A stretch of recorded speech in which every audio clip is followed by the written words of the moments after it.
New ইয়র্কের ব্যস্ত রাস্তায় এখন রাজত্ব করছে বন্য হরিণ আর ক্ষুধার্ত সিংহ। যে শহরে কোটি কোটি মানুষের কোলাহল থাকার কথা, সেখানে আজ এক ভুতুড়ে নীরবতা। কিন্তু এই ধ্বংসস্তূপের মাঝেই বেঁচে আছে একজন, যে কিনা এই পুরো শহরে একমাত্র জীবিত মানুষ।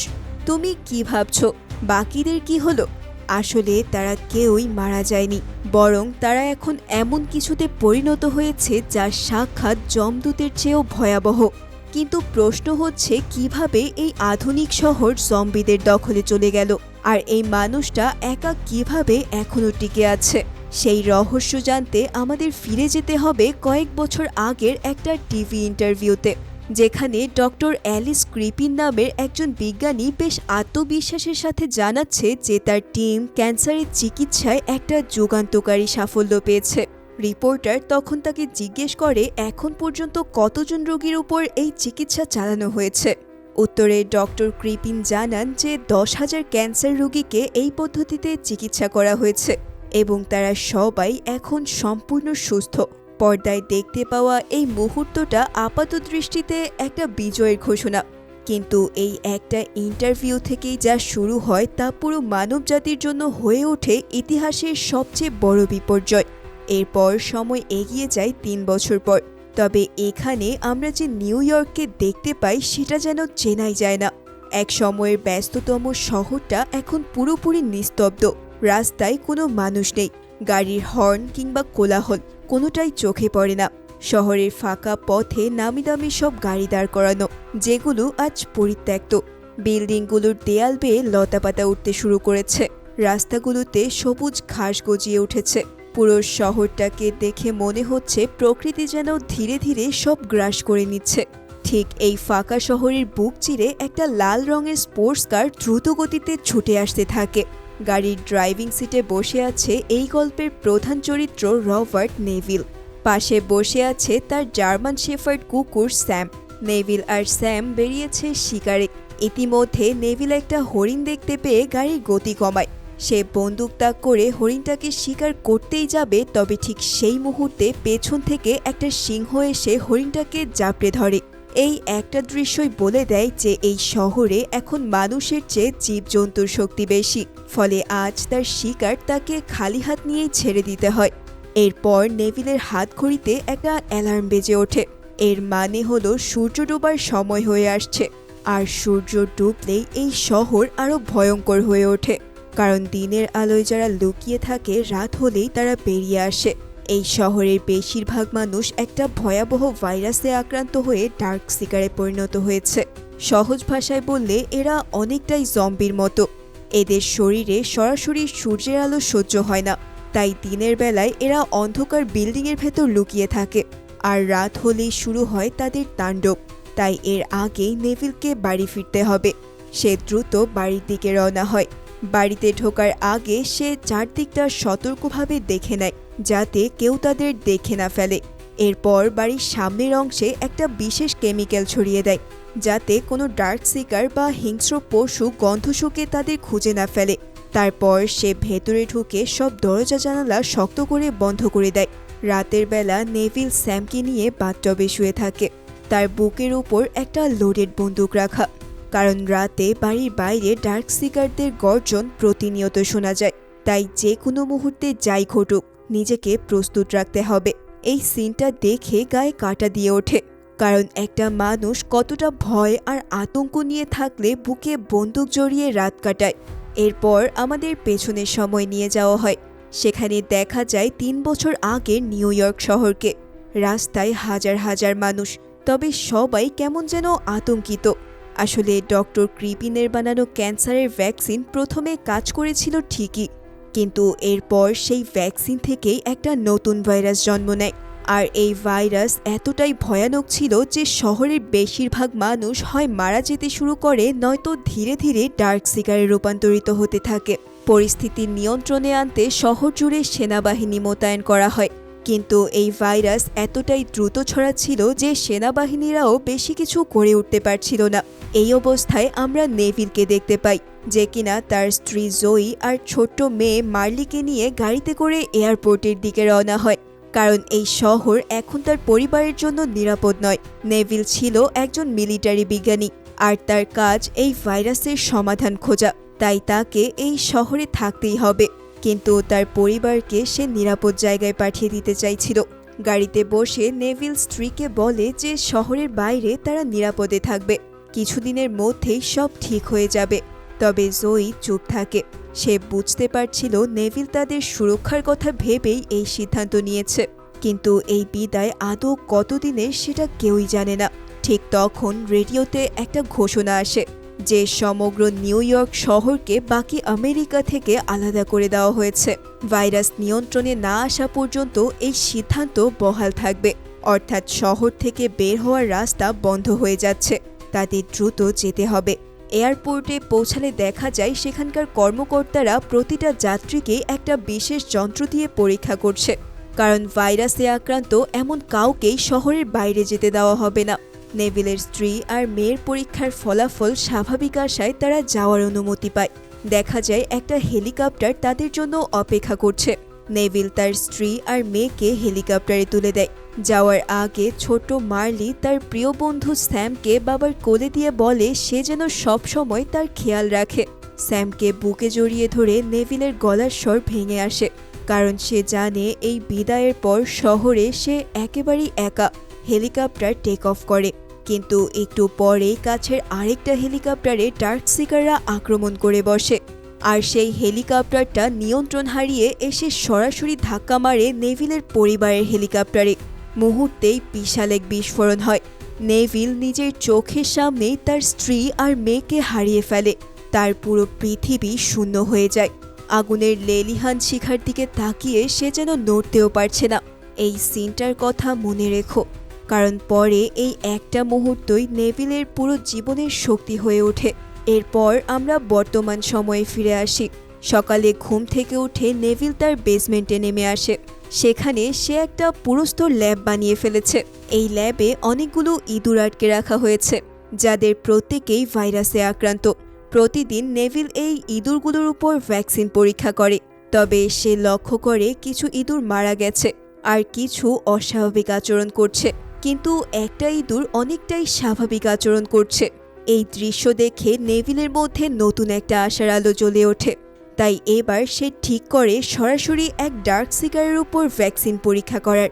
আর যদি এটা কাজ করে তবে ভাইরাসে আক্রান্ত সবাইকেই স্বাভাবিক জীবনে ফিরিয়ে আনা সম্ভব। কিন্তু এই সিদ্ধান্তটাই সামনের সবকিছু বদলে দেবে। অতঃপর নেভিল স্যামকে নিয়ে বাড়ির পাশের একটা দোকানে যায়। সেখানে প্লাস্টিকের কিছু মানুষের মূর্তি সাজানো ছিল। নেভিল সেখানে গিয়েই পুতুলগুলোর সাথে কথা বলতে শুরু করে। মনে হচ্ছে যেন সত্যিকারের মানুষের সাথে কথা বলছে সে। ব্যাপারটা দেখে পাগলের প্রলোভ মনে হলেও এটি ছিল তার একাকিত্বের সবচেয়ে বড় প্রমাণ। আসলে বছরের পর বছর কোনো মানুষের অস্তিত্ব না দেখলে যে কারোই মানসিক ভারসাম্য কিছুটা হলেও বিপদগ্রস্ত হয়ে পড়বে। নেভিলের জন্য এই পুতুলগুলোই তার সামাজিকতার একমাত্র অবলম্বন। দোকান থেকে বেরিয়ে নেভিল বন্দরে চলে যায় আর নিজের রেডিও চালু করে প্রতিদিনের মতো একই বার্তা পাঠাতে শুরু করে, যেখানে সে বলে তার নাম রবার্ট নেভিল, সে একজন সামরিক বিজ্ঞানী এবং এই মুহূর্তে সেই এই শহরের একমাত্র জীবিত মানুষ। কিন্তু কেউ যদি এখনো বেঁচে থাকে এবং এই বার্তা শুনতে পায় তাহলে যেন তার সাথে দেখা করতে আসে। থাকা আর খাবারের ব্যবস্থা সে করবে, এমনকি ভাইরাসে আক্রান্ত হলেও চিকিৎসার ব্যবস্থা করবে সে। প্রতিদিন দুপুর পর্যন্ত সে এই বন্দরেই অপেক্ষা করে।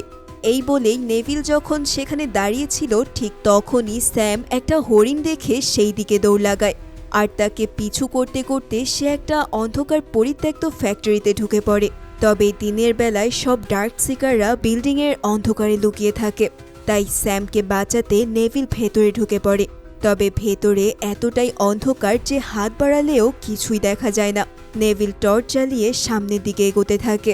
অনেকক্ষণ খোঁজার পর অবশেষে একটা টেবিলের নিচে স্যামকে পাওয়া যায়। বেচারা ভয়ে শুকিয়ে আছে আর তার পুরো শরীর থরথর করে কাঁপছে। ঠিক সেই মুহূর্তে একটা ডার্ক সিকার নেভিলের উপর ঝাঁপিয়ে পড়ে। নেভিল কোনো মতে সেটাকে গুলি করে স্যামকে নিয়ে বাইরে বেরিয়ে আসে। তবে বাইরে বেরিয়ে নেভিলের মাথায় একটা বুদ্ধি আসে। সে ঠিক করে যে এবার সে ফাঁদ পেতে একটা ডার্ক সিকার ধরবে। এবং সরাসরি তার উপর ভ্যাকসিন পরীক্ষা করবে। যথারীতি রশি দিয়ে একটা ফাঁদ তৈরি করে নেভিল জায়গা মতো সেটিকে বসিয়ে রাখে, আর কিছুক্ষণের মধ্যেই একটা ডার্ক সিকার সেই ফাঁদে আটকা পড়ে যায়। কিন্তু তখনই ভেতর থেকে আরেকটা ডার্ক সিকার গর্জন করে বেরিয়ে আসে। মনে হচ্ছিল এই ডার্ক সিকারটা ধরা পড়ে যাওয়ায় সে তাকে বাঁচাতে চাইছিল, তবে বাইরে তীব্র রোদ থাকায় এই ডার্ক সিকারটি বেশিক্ষণ টিকতে পারে না। নেভিল সেই সুযোগে ফাঁদে আটকা পড়া ডার্ক সিকারটিকে নিয়ে ল্যাবে চলে আসে। অতঃপর সে ডার্ক সিকারটার শরীরে ভ্যাকসিন প্রয়োগ করে। প্রথম কয়েক ঘন্টা ভ্যাকসিন বেশ ভালোভাবেই কাজ করছিল বলে মনে হয়, কিন্তু এক পর্যায়ে ভ্যাকসিন কাজ করা বন্ধ করে দেয়। এটি দেখেই নেভিলের মুখ ভার হয়ে যায়। আরও একবার ব্যর্থতা। পরদিন সকালে রোজকার মতোই নেভিল আবারও বন্দরে যায়, আর সেই একই বার্তা পাঠায় রেডিওতে। অতঃপর রেডিও বন্ধ করে গাড়িতে ওঠে সে। তবে তখনই সে দেখতে পায় একটা পুতুল কে বা কারা যেন রাস্তায় দাঁড় করিয়ে রেখেছে। এবার নেভিল গাড়ি থেকে নেমেই চিৎকার করতে শুরু করে, কে আছে এই শহরে? তবে কোনো সাড়া না পেয়ে প্রচণ্ড হতাশা আর রাগে সে চারদিকে গুলি ছুটতে থাকে। তারপর সে ধীরে ধীরে পুতুলটার দিকে এগিয়ে যায়, কিন্তু পুতুলের কাছে পৌঁছাতেই বুঝতে পারে যে সে একটা বৃষ্টি ফাঁদে পড়ে গেছে। মাটিতে পাতা রশির ফাঁদ তার পা আটকে ধরে, এবং কিছু বুঝে ওঠার আগেই নেভিল শূন্যে ঝুলতে থাকে। তবে এসব কিছুর মাঝেই তার মাথার নিচের দিকে আঘাত লাগে এবং সে জ্ঞান হারিয়ে ফেলে। এই ফাঁদটি অনেকটাই গতকাল তার পাতা ফাঁদটির মতোই ছিল, অর্থাৎ ডার্ক সিকাররাও তার জন্য ফাঁদ পেতে রেখেছিল। এর মানে এরা ততটাও বুদ্ধিহীন নয় যতটা নেভিল ভেবেছিল। সন্ধ্যা নামার আগ মুহূর্তে হাতঘড়ির অ্যালার্ম বেজে ওঠে। তার জ্ঞান ফিরলে সে চোখ খুলে দেখে আলো কমে আসছে। স্যামকে নিয়ে এখনই বাড়ি ফিরতে হবে, অন্যথায় তার কপালে দুঃখ আছে। তাই সে তার কোমরে থাকা ছুরি দিয়ে রশি কাটার চেষ্টা করতে থাকে। বহু চেষ্টার পর অবশেষে সে রশিটি কেটে ফেলতে সক্ষম হয়, কিন্তু নিচে পড়ার সময় তার হাতের ছুরিটা ভুলবশত তার হাঁটুতে বিঁধে যায়। তীব্র যন্ত্রণায় নেভিল কাতরাতে থাকে। এই আঘাতের কারণে সে উঠে দাঁড়াতেও পারছে না, কিন্তু দেরি করার কোনো উপায় নেই। সে কোনো মতে নিজেকে টেনে গাড়ির দিকে এগিয়ে যেতে থাকে। তবে ঠিক তখনই গতকালের সেই ডার্ক সিকারটা ভাইরাসে আক্রান্ত কিছু কুকুর সাথে নিয়ে অন্ধকার থেকে বেরিয়ে আসে। আসলে এই ডার্ক সিকারটা ছিল বাকি সবগুলোর লিডার, আর সেই দিনের কাণ্ডের জন্য সে তার উপর প্রচণ্ড ক্ষেপেছিল। মুহূর্তেই সে তার সাথে থাকা কুকুরগুলো নেভিলের দিকে ছেড়ে দেয়। নেভিল কোনো রকমে গুলি চালিয়ে কুকুরগুলোকে একে একে সরিয়ে দেয়, আর স্যামও তাকে বাঁচানোর জন্য আপ্রাণ চেষ্টা করতে থাকে। কিন্তু তখনই ভাইরাসে আক্রান্ত একটা কুকুর স্যামকে কামড়ে দেয়। বেচারা স্যাম ব্যথায় কাঁদতে থাকে। নেভিল তখন কোনো রকমে এখান থেকে বের হয়ে স্যামকে নিয়ে ল্যাবে ছোটে। একের পর এক ভ্যাকসিন সে স্যামকে দিতে থাকে, কিন্তু কোনো ভ্যাকসিনেই কাজ হয় না। সময় যত যাচ্ছে স্যামের অবস্থা তত খারাপ হতে থাকে। তার আচরণ হিংস্র হয়ে যাচ্ছে, অর্থাৎ ভাইরাস তাকে ধীরে ধীরে গ্রাস করে ফেলেছে। এক পর্যায়ে স্যাম পুরোপুরি ডার্ক সিকারের রূপ নেয়। নেভিল স্যামকে শক্ত করে ধরে রাখে, কারণ এই অবলা প্রাণীটি ছাড়া তার জীবনে সত্যি আর কেউই নেই। কিন্তু এবার আর কোনো উপায় নেই। সে নিজ হাতে স্যামকে গলা টিপে শেষ করে ফেলে। এই কাজ করতে গিয়ে তার ভেতরটা যেন দুমড়ে মুচড়ে যাচ্ছিল। এই সিনটা দেখে সত্যিই আমার অনেক কষ্ট হয়েছিল। অতঃপর সেই রাতে নেভিল একা বসে থাকে। এই শহরে এখন আর তার কেউই রইল না। পরদিন সকালে নেভিল বাড়ির পেছনে একটা গর্ত করে স্যামকে সম্মানের সহিত কবর দেয়। মাটিতে শেষবারের মতো হাত রাখে সে। কিছুক্ষণ এভাবে থাকার পর সে উঠে দাঁড়ায়, আর তখনই তার ভেতরে কিছু একটা বদলে যায়। আসলে এতদিন সে সবকিছু থেকে লুকিয়ে থেকে বাঁচতে চেয়েছিল, কিন্তু স্যামের মৃত্যুর পর তার বেঁচে থাকার আর কোনো ইচ্ছাই নেই। তবে যেই ডার্ক সিকাররা তার পরিবার থেকে শুরু করে সর্বত্র কেড়ে নিয়েছে তাদের সে ছাড়বে না।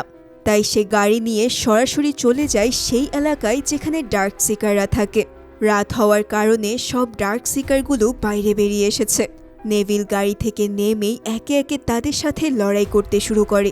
গুলির শব্দে পুরো এলাকা কেঁপে ওঠে, আর সেই শব্দ শুনে চারপাশ থেকে আরও ডার্ক সিকাররা এসে তাকে ঘিরে ফেলে।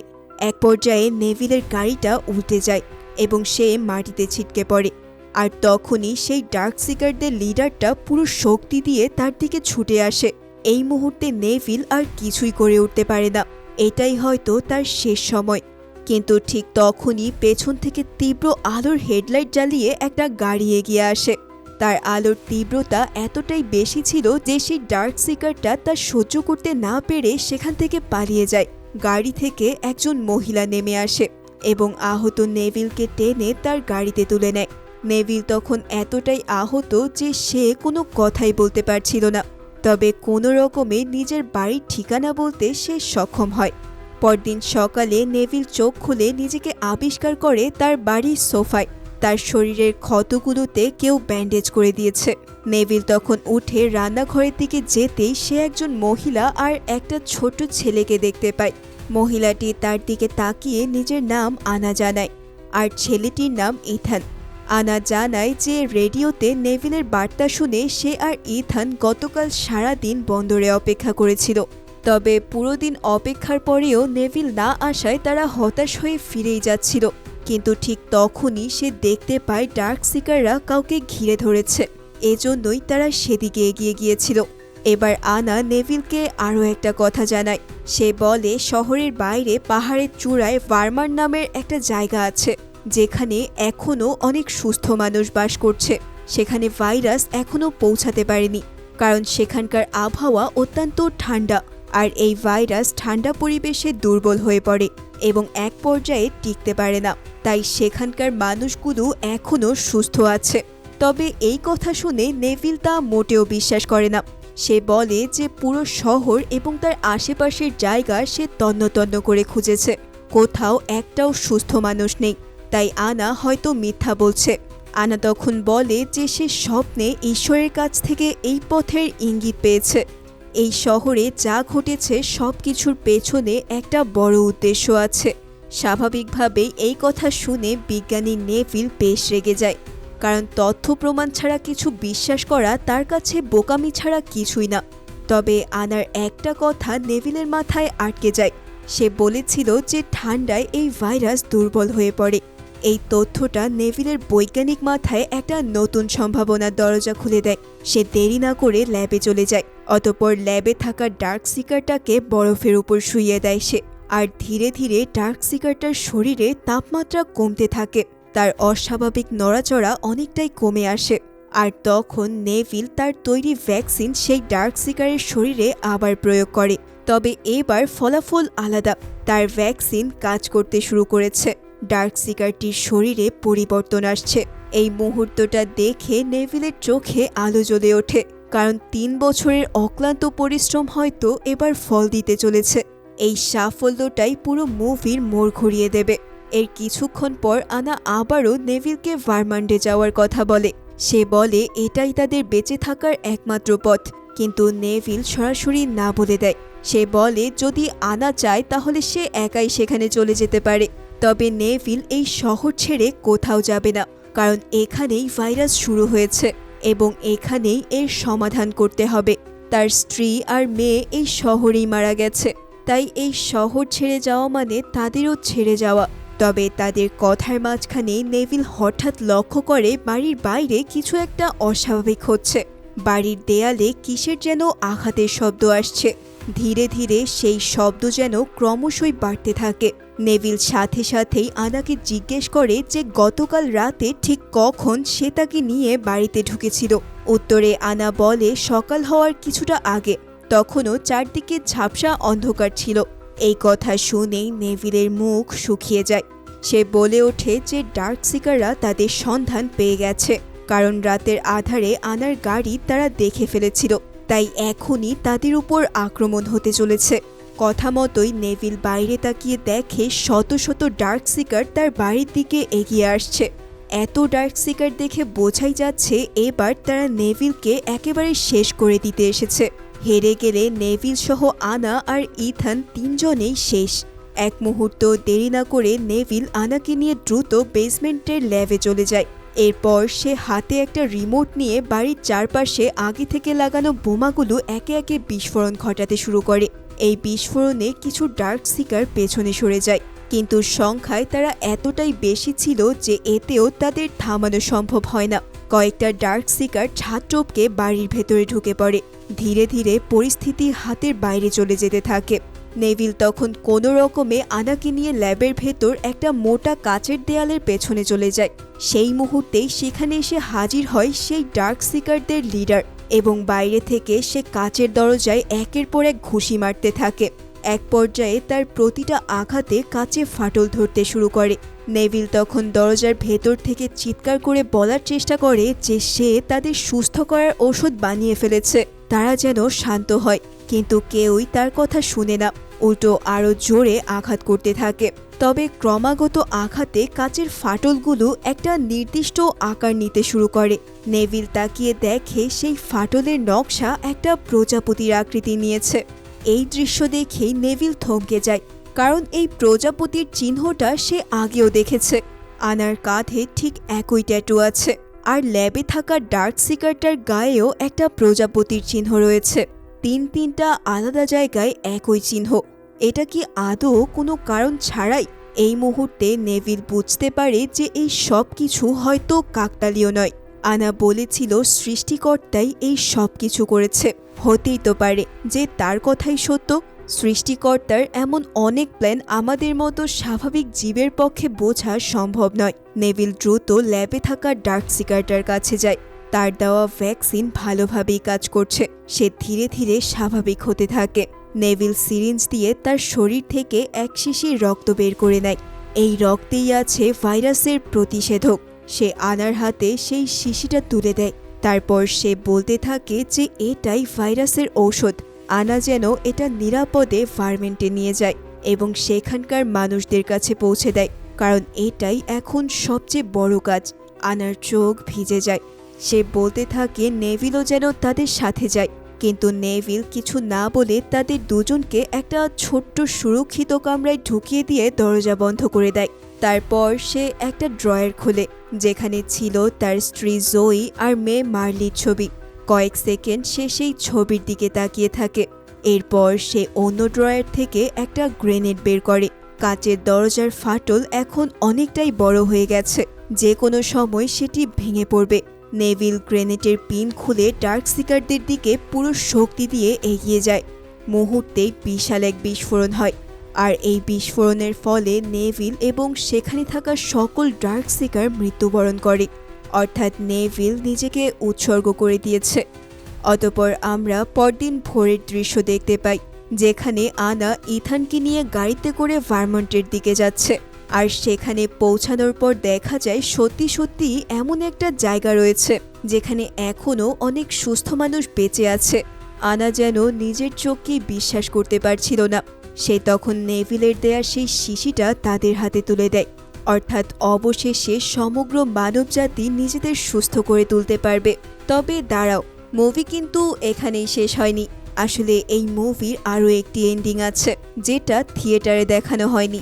এই অল্টারনেটিভে দেখা যায় ল্যাবের কাচের দরজায় ডার্ক সিকাররা ক্রমাগত আঘাত করে যাচ্ছে, কিন্তু নেভিল এবার একটু ভালো করে লক্ষ্য করে ডার্ক সিকারদের লিডার যে শুরু থেকে নেভিলের পেছনে লেগে আছে, সে শুধু এলোমেলোভাবে আঘাত করছে না, তার আঘাতগুলো একটা নির্দিষ্ট জায়গায় পড়ছে।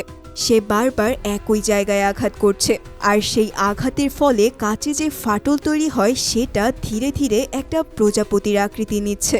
এই দৃশ্য দেখে নেভিল থমকে যায়, কারণ এই প্রজাপতির চিহ্নটা সে আগেও আনার কাঁধে দেখেছে। কিন্তু এরপরেই নেভিল আরও একটা জিনিস লক্ষ্য করে, যেটা তাকে আরও বেশি অবাক করে দেয়।